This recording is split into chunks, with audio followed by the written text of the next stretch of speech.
Isa dito po tayo ay nagluluto po tayo ng tinulang pampano. Ayan, si yummy yummy. O diba? Wag naman puro tayo mantika. At ay magtitinula muna.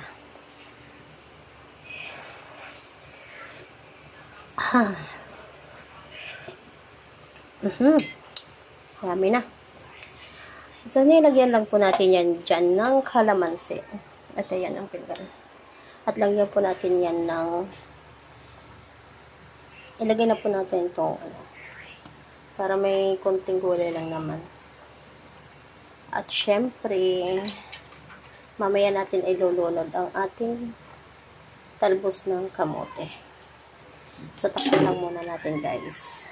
Guys, ang ating pampano at syempre ito din ang ating talbos. Mamaya po natin ilulunod yan guys. Pag maluto na itong ating ito. Yummy na yan guys, oh. Wow!